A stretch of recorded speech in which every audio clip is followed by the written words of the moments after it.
you know that 99% of business owners are missing out on their biggest asset, which they already have, but they aren't using?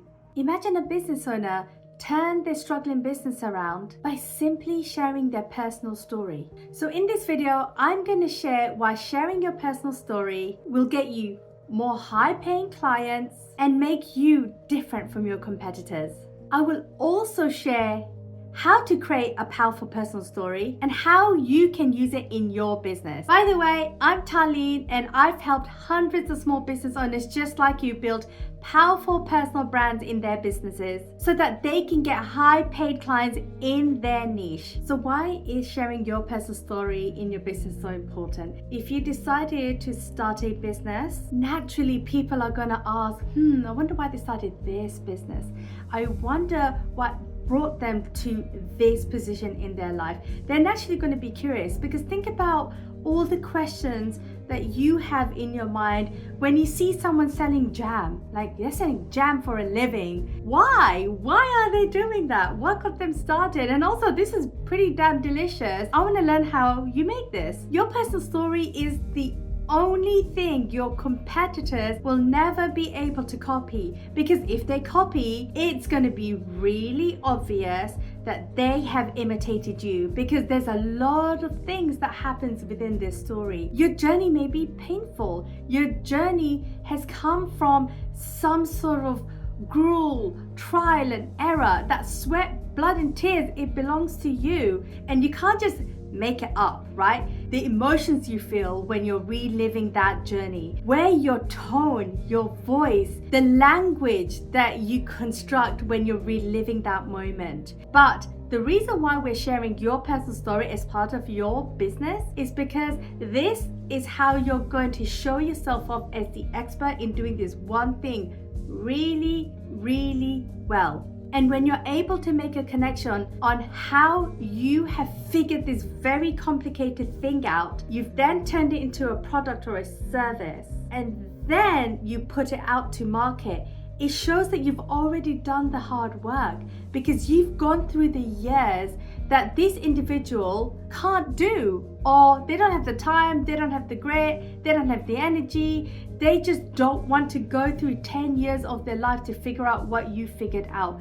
If we're talking about jam here, and let's use this as an example, that jam making process takes a long time. Anyone who makes jam for a living has done it for a really long time to perfect this recipe that they are now selling into the market. Even if the same recipe is shared, it's going to be impossible for you to recreate exact recipe, because you don't know how long it should stay on the stove, how many stirs it needs, what sort of flavors it should have by a certain stage of that jam making process.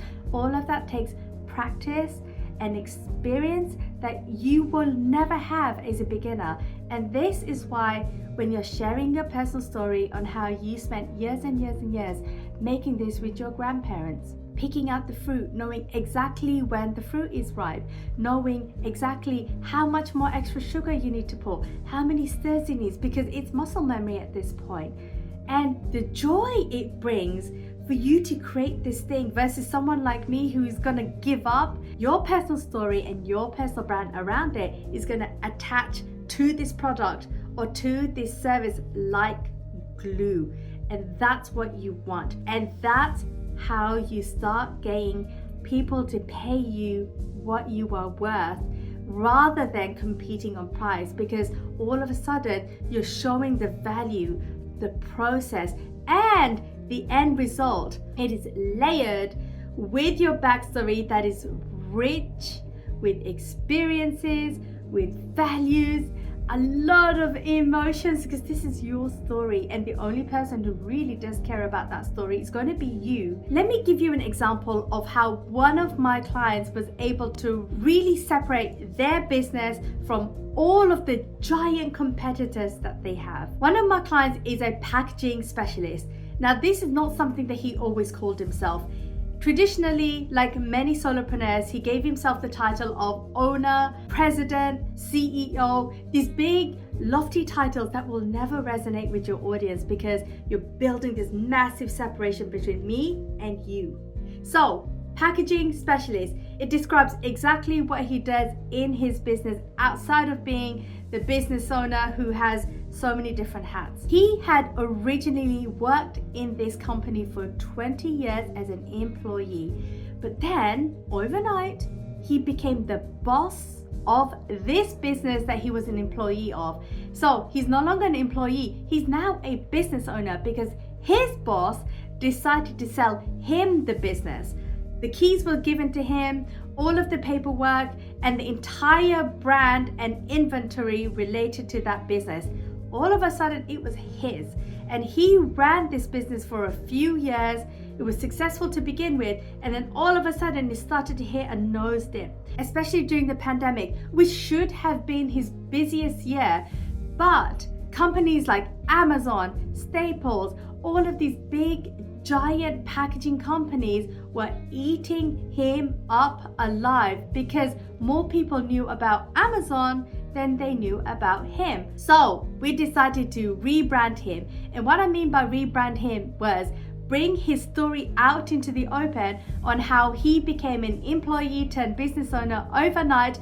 And as a result, we decided to weave his entire personal story into his business.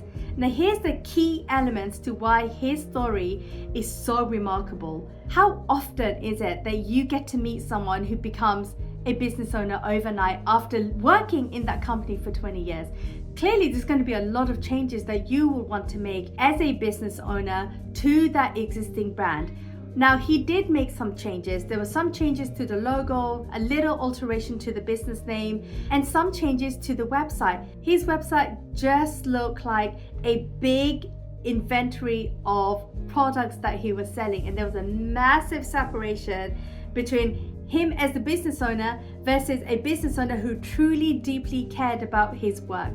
He was still operating like an employee and there was no personality in that business brand. So when we dove deeper into his business, he shared to me his Puerto Rican heritage. He moved from Puerto Rico to America as a young kid, having to learn the language from scratch, and moved into graphic design when he was learning on what his craft and his passion was, and then accidentally he got a job in this packaging company and was there ever since. Now here's the thing, his Puerto Rican heritage means so much to him. He would talk deeply about it. He would talk about his grandparents. He would talk about the Taino sun. He will talk about the feeling of being back in Puerto Rico. All of this meant so much to him. I had to put it into his backstory. So what we decided to do, draw inspiration from his childhood, his upbringing, a place very close to where he grew up. I used all of those images and I pulled all the colors out from these images that meant so much to him. I pulled all of this in and pushed it into his brand. We remade a logo with the Taino sun, replacing the recycled symbol that was always part of his business brand, but now we've given it more depth, more meaning, and anytime he looks back in his business, it's going to bring so much pride and so much joy into it, knowing that he is now part of a business that now belongs to him, instead of just inheriting a business that he just happens to be the boss of, but then taking no personal ownership of it. Now that changed his mindset, his perspective, and how he puts himself forward in his business going forward, because now he's part of that business brand. Now the other thing that made him very different from his competition right now is the fact that we started to think like small businesses just like him. What do these small businesses need? As opposed to, here's a shopping list of all the products that we have and I'm just going to shove it in your face. Rather than doing that, we handpicked products, like very weird products like a plastic tube, and how that is going to be relevant to a very specific type of business. We curated that collection for those types of business and then put together a product bundle on the most popular items that would be needed for those specific types of business. So by taking an extra step, we were able to really differentiate him from his competitors because we were now able to showcase him as a packaging specialist who inherited a company, who deeply cares about small business owners and is now serving the small business owner communities, which he never did before. And all of that came from his personal story. Can you believe it? Company for the last 4 years, and having worked for the company for 20 years, we really never did a focus like this. Go is me. And if your company is you want to make sure that company reflects who you are, what you believe in, your heritage, your culture, and that helps a lot. I feel that sense of accomplishment, that sense of pride, like this company is me, and I'm out there for the world and offering these services. I think it just brings your company to the next level to have a rebrand and focus. Boss Diplomat is the boss. So the last part of this personal story brand making formula is this. What makes high value clients more attracted to business owners who share their personal story? Look, when you're slightly vulnerable, it shows that you care, you want to connect, you want to open up. And when you remove some of that professionalism, and what I mean by professionalism is being a little less stiff, being a little less traditional, being a little less conformist, and a little bit more you. Now, you're still going to have a professional etiquette, a professional decorum. You're not going to swear unless that is your thing and people really understand that that's how you vibe. That's totally fine. But the reason why people are now going to come to you is because you showed up. You're sharing a little bit about yourself to them, and you didn't have to do that. And also, you're able to connect why your story matters for this business and for them, because you're positioning yourself as an expert now. You're positioning yourself as someone who's gone the extra mile and has consistently been saying and talking about the same thing over and over again.